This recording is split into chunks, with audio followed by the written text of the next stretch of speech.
அனைவருக்கும் வணக்கம். அதிகாலையில் தொழுதுவிட்டு தனது மளிகை கடையை திறந்த தீன்காக்கா காலண்டரில் தேதியை கிழித்துவிட்டு இருக்கையில் அமர்ந்தார். பணியாட்கள் சாமான்களை பரத்த ஆரம்பித்தனர். வியாபாரமும் ஆரம்பித்து சூடு பிடித்து ஓய்ந்திருந்த நேரம். கடைக்கு வெளியே 15 வயது மதிக்கத்தக்க சிறுவன் அலங்கோலமாக நின்று கொண்டிருந்தான். அவனது கோலம் பிச்சை கேட்பதாக காக்காவுக்கு தோன்றியது. தம்பி, இங்கிட்டு வா என்று கூப்பிட்டு 20 பைசாவை நீட்டினார். வந்தவன் எந்த அசைவுமின்றி சுரத்தில்லாமல் பசிக்குது என்றான். ஒரு வட்ட பண்ணை எடுத்து அவனிடம் நீட்டினார். வாங்கி கொண்டு செல்ல எத்தனித்தவனிடம் இங்கேயே உட்கார்ந்து சாப்பிடு என்று வெளியில் கிடந்த முக்காலியை காட்டினார். வீட்டிலிருந்து தேத்தண்ணி வரவே அதில் அவனுக்கு ஒரு லோட்டாவில் ஊற்றி கொடுத்துவிட்டு இன்னொரு வட்ட பண்ணு சாப்பிட்றியா என்றார். வேணாம் போதும் என்றவன் தேத்தண்ணியை குடித்துவிட்டு கிளம்புறேன் என்றான். இங்கிட்டு வா, உன்னோட அப்பா அம்மா எங்க, ஏன் இப்படி இருக்கிற என்றார் காக்கா. அம்மா இல்லை, அப்பா இறந்து 7 நாளாச்சு. நான் பக்கத்தில் கரியாப்பட்டினம் என்றான். தீன்காக்கா கண்ணீர் விட்டு விட்டார். சரிடாப்பா, சொந்தக்காரங்க யாரும் இல்லையா? எங்கே போகிற இப்போ என்றார் கரிசனத்துடன். யாரோடவும் இருக்க பிடிக்கல, ஏதாவது வேலை தேடி போகிறேன் என்றவனிடம் நம்ம கடையில் வேலை செய்கிறியா என்று கேட்ட காக்காவிடம் மகிழ்வாக தலையை அசைத்தான். சரி வா, வீட்டுக்குள்ளே போயிட்டு வருவோம் என்று அவனை அழைத்து கொண்டு வீட்டுக்கு சென்றார். ஜொராபி பிவி, இந்த பையனை புதுசாக வேலைக்கு சேர்த்துருக்குறேன். அப்துல்லா கைலி சட்டையில் நல்லதாக ஒன்று எடுத்து கொடுங்க. காலை பசியார இவருக்கு சேர்த்து செய்யுங்க என்று தன் மனைவியிடம் சொல்லிவிட்டு, என் சின்ன மகனோட கைலி சட்டை தருவாங்க, இப்போதைக்கு போட்டுக்க, பழசுன்னு எதுவும் நினைக்காத, மதியம் புதுசு வாங்கி தர்றேன் என்ற காக்காவை பார்த்து மகிழ்வாக சிரித்தான் மணியன். ஆமாம், உன் பேர் என்னன்னு கேட்கவே இல்லை பாத்தியா, உன் பேர் என்ன என்ற காக்காவுக்கு மணியன் என்று பதிலளித்தான் மணி. கடை வேலை, வீட்டு வேலை, வெளி வேலைன்னு மணி சுறுசுறுப்பாக வேலை பார்த்து கொண்டிருந்தான். 3 வேலையும் வீட்டு சாப்பாடு, அது இதுன்னு குறைவில்லாமல் 1 மாதமும் ஓடிவிட்டது. மணியா, இங்கே வா என்று அழைத்த காக்காவின் குரலுக்கு வந்துட்டேன் காக்கா என்று வந்து நின்றான் மணியன். இந்தாங்க உங்கள் சம்பளம் 300 ரூபா என்ற காக்காவிடம், இப்போ பணம் வேணாம் காக்கா, நீங்களே வச்சுக்கோங்க, எனக்கு தேவைப்படும் போது கொடுங்க என்ற மணிக்கு, அப்படியா, அதுவும் நல்லதுதான் என்று அந்த பணத்தை தனியே பத்திரப்படுத்தினார். காலங்கள் உருண்டு ஓடியது. கிட்டத்தட்ட 10 வருடங்களை தாண்டிவிட்டது. மணி தீன்காக்காவிடம் வேலைக்கு வந்து இளைஞனாகிவிட்டான். அவனுக்கு திருமணத்திற்கு பொண்ணு பார்க்கணும் என்ற நினைப்பில் இருந்தார் காக்கா. காக்கா, நான் மெட்ராஸ் வரையிலும் போகணும் என்று இழுத்தான் மணியன். ஏனப்பா இப்போ மெட்ராஸுக்கு என்ற காக்காவிடம், விஜிபி கோல்டன் பீச்சுன்னு ஒன்று இருக்கான், அதெல்லாம் பார்த்துட்டு மெட்ராஸை சுற்றி பார்த்துட்டு வரேன், ஆசையாக இருக்கு என்றான் மணியன்.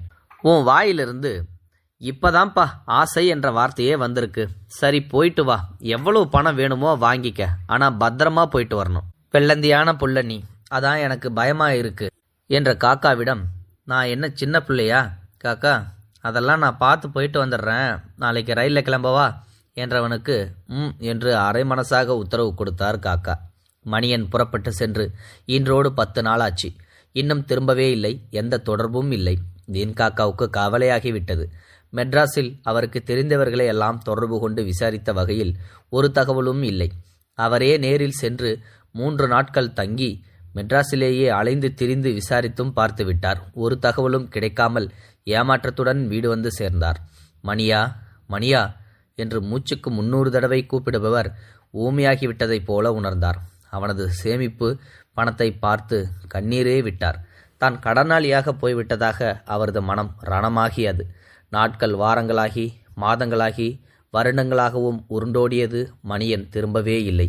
எதிர்கடை ராமச்சந்திரன் வந்து, காக்கா, நான் கடையை காலி பண்ண போகிறேன், நீங்கள் வாடகைக்கு எடுத்துக்கங்க என்றார். அப்படியா, யோசித்து சொல்கிறேன் என்றார் தீன்காக்கா. பட்டுக்கோட்டையிலிருந்து பீட்டன் பாக்கு வியாபாரி வந்திருந்தார். காக்கா, உங்ககிட்ட ஒரு வியாபார சங்கதி பேசணும் என்று பீடிகை வைத்தார். சொல்லுங்க வைரவத்தேவரே என்ற காக்காவிடம், மச்சினர் பெரிய அளவில் கயிறு கால் மிதியடி தயாரிக்கும் தொழிற்சாலை ஆரம்பித்திருக்கிறார். இந்த ஊருக்கு நீங்கள் தான் மொத்த வியாபாரம் செய்து கொடுக்கணும் என்றார். காக்கா யோசித்தார். அப்படியா, நாளை நான் நேரில் வரேன், பொருளை பார்த்துட்டு பேசிக்கிடுவோம் என்று மகிழ்ச்சியோடு சொன்னார். விடைபெற்று சென்றார் வைரவத்தேவர்.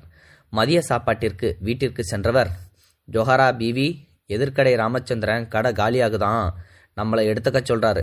பட்டுக்கோட்டை வைரவதேவர் கால் மிதியடி வியாபாரம் ஆரம்பிச்சிருக்காராம். அதை வாங்கி எதிர்கடையில் வச்சு வியாபாரம் ஆரம்பிக்கலான்னு யோசனையாக இருக்குது என்றார். பாடுபட்ட ஆள் வேணுமே, பார்த்து யோசித்து செய்யுங்க என்று சொல்லிவிட்டு அமைதியாகிவிட்டார் ஜொஹாரா. இல்லை புள்ள, மணியன் காசு அப்படியே இருக்குது, அவனையும் காணோம், அதான் ஒரு முதலீடாக போட்டு செய்யலாமேன்னு என்று இழுத்தார். அவரது எண்ணத்தை உணர்ந்த ஜொஹாராவும் இறைவனிடம் பிரார்த்தித்தார். அன்று சாயங்காலமே ராமச்சந்திரனை கூப்பிட்டு கடைக்கு அட்வான்ஸையும் கொடுத்து விட்டார். அடுத்த நாள் புறப்பட்டு போய் மிதியடிகளின் தரத்தையும் அழகையும் கண்டு திருப்தி கொண்டு வைரவதேவரின் மைத்துனரிடம் தொகையையும் கொடுத்து பொருளை அனுப்பும்படி சொல்லிவிட்டு ஊர் திரும்பினார் தீன்காக்கா. அடுத்தடுத்த வாரங்களில் புதிய கடை திறக்கப்பட்டது. மிதியடி மட்டுமல்லாமல் கயிறு சார்ந்த பொருட்கள், துணிப்பைகள், ட்ரங்கு பெட்டிகள், தலையணை பாய் என பல பொருட்களை கொண்டு வியாபாரம் சூடுபிடிக்க இன்னும் பல வகையான பொருட்களை கடையில் இறக்கினார் தீன்காக்கா. நல்ல திருப்தியான வியாபாரம், போதுமான லாபம், தரமான பொருட்கள் என அந்த கடை அந்த நகரின் ஒரு அடையாளமாக மாறிப்போனது. தீன்காக்காவினால் நம்பவே முடியவில்லை அந்த கடையின் வளர்ச்சியையும் வியாபாரத்தையும். இவ்வாறாக அந்த கடையையும் ஆரம்பித்து 7 ஆண்டுகளை கடந்துவிட்டது. காலையில் தொழுதுவிட்டு கடையை திறந்து உட்கார்ந்தார் தீன்காக்கா. ஒருவர் தளர்வாக கடையை நோக்கி வருவதைக் கண்டு பார்வையை கூர்மையாக பார்த்தார். மணியா என்று பதட்டமாக சொல்லியவாறே எழுந்தார் காக்கா. மணியனோ வெறுமையான பார்வையை கீழ்நோக்கி சிரித்துக்கொண்டே, நல்லா இருக்கீங்களா காக்கா என்றான். என்னப்பாச்சு உனக்கு? மெட்ராஸ் போயிட்டு வரேன்னு தானே போனவன் தான், ஒரு செய்தியும் இல்லை, நான் தேடாத இடமும் இல்லை, எங்கே போனேன், என்னாச்சு, ஒரு கடுதாசி கூட இல்லை, தவிச்சு போயிட்ட மேடம் மணியா என்றார் காக்கா கண்களில் ஈரத்துடன். சொல்ல முடியா வேதனைகள் காக்கா. ஒரு பெண்ணின் மானத்தை காப்பாற்ற போய் கொலை செஞ்சு குற்றவாளியாக்கப்பட்டு சிறை தண்டனையை பெற்றுவிட்டு காக்கா, உங்கள் முகத்தை பார்க்கவும் கூச்சமாக இருக்கு காக்கா என்றான் மணியன். அப்படியல்ல மணி, நீ தப்பு பண்ண மாட்டடா, நான் அறிவேனப்பா, வா உள்ளவா என்ற காக்காவிடம், காக்கா நான் ஒன்றும் இல்லாதவனா, அப்போது சின்ன பையனா உங்கள் முன்னாடி நின்ன மாதிரியே இப்போவும் நிற்கிறேன் காக்கா.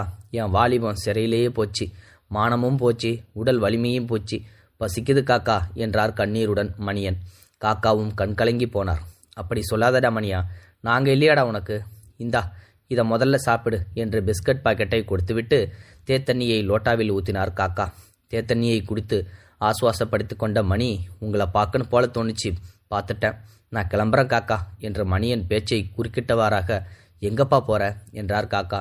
தெரியல காக்கா, எங்கேயாவது தெரிந்தவர்களை பார்க்கவே கூச்சமாக இருக்கு தாத்தா, சிறைக்கு போயிட்டு வந்தாலே தப்பு செஞ்சு வந்தானேன்னு எல்லாரும் தப்பான நினைக்கிறாங்க, என்னால் அதை தாங்க முடியல காக்கா, எங்கேயாவது போய் என்றவனை குறுக்கிட்டு, போய் என்ற காக்காவுக்கு, போய் ஏதாவது வேலை பார்த்து கிடைக்கிறத சாப்பிட்டு என் காலத்தை ஓட்டி முடிச்சுக்கிறேன் என்றான் மணியன் கண்களில் கண்ணீர் கசிந்தபடி. ஏன் அப்படி நினச்சிட்ட? நான் இல்லையா? என்னை பற்றி நீ நினச்சிட்டிய? என்னடா காக்கா இப்படி சொல்கிற? நான் அனாதையாக வந்தப்போ என்னை உங்கள் வீட்டில் ஒருத்தனா நினச்சி வளர்த்தீங்க, பெரிய மனசு காக்கா உங்களுக்கு, நான் தான் உங்கள் பேரை கெடுக்கிற மாதிரி நடந்து போச்சு.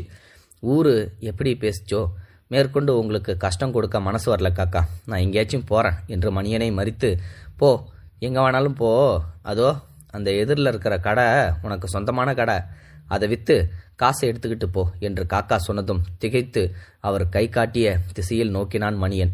மணியன் மெர்ச்சன்டைஸ் என்ற பெயருடன் கடை பளபளத்தது. குழப்பத்துடன், என்ன காக்கா இது என்ற மணியனுக்கு, உன் காசு தாண்டா, 10 வருஷத்துக்கு மேலே நீ உழைச்ச காசுக்கான சம்பள காசில் நான் திறந்த கடை அது. அல்லாஹ் அதில் அபிவிருத்தியை உண்டாக்கி மேலே மேலே வளர்த்து இப்போ பெரும் மரமாக வளர்ந்து நிற்குதுடா. உன்னோட ஹக்கு மணியா அது, உனக்கு மட்டும்தான் சொந்தமானதுடா. இந்தா சாவி, போய் கடையை திறந்து கல்லாவில் உட்காரு, அதுக்கு முன்னாடி வீட்டுக்கு போய் குளிச்சுட்டு புது ஆடையை போட்டுட்டு வா என்று சொல்லிவிட்டு எங்களையெல்லாம் விட்டுட்டு போறாராம்ல என்று முணங்கிவிட்டு முகத்தை போய் கோபமாக வைத்து கொண்டார் தீன்காக்கா. மணியனோ திகைத்து போய் நின்று கொண்டிருந்தான். இன்னும் ஏன் நிற்கிற? கிளம்பு, போய் குளிச்சுட்டு வா. என்ன கடங்காரனா வச்சிடலான்னு முடிவு பண்ணிட்டியா? உன் கடனை அடைக்காம நான் ஹஜ்ஜிக்கு போக மாட்டேன்டோ என்று மணியா என்று நீ கூச்சநாச்சம் படாமல் பெரும்பாடுபட்டு சம்பாதிச்ச காசு மணியா இது, சாவியை வாங்கிக்க மணியா என்றார் குரல் தழுத்தழுக்க. ஒரு முழுமையான மனிதனாக தீன்காக்காவை கண்டான் மணியன். கண்களில் நீர் சாறை சாறையாக வழிந்தோட ஒரு நபி மொழியை கருவாக கொண்ட சிறு கதை இது. உண்மையிலுமே இது அருமையான பதிவு தான். இந்த பதிவை கேட்கும்போது படிக்கும்போது என்னுடைய கண்கள்லேருந்தே கண்ணீர் வந்துருச்சு. இதை பற்றி நீங்கள் என்ன இருக்கிறீங்க? மறக்காமல் உங்களோட கருத்துக்களை கமெண்ட் பாக்ஸில் சொல்லுங்கள். முடிந்தளவுக்கு இந்த வீடியோ மற்றவங்களுக்கு ஷேர் பண்ணி விடுங்க. நன்றி, வணக்கம்.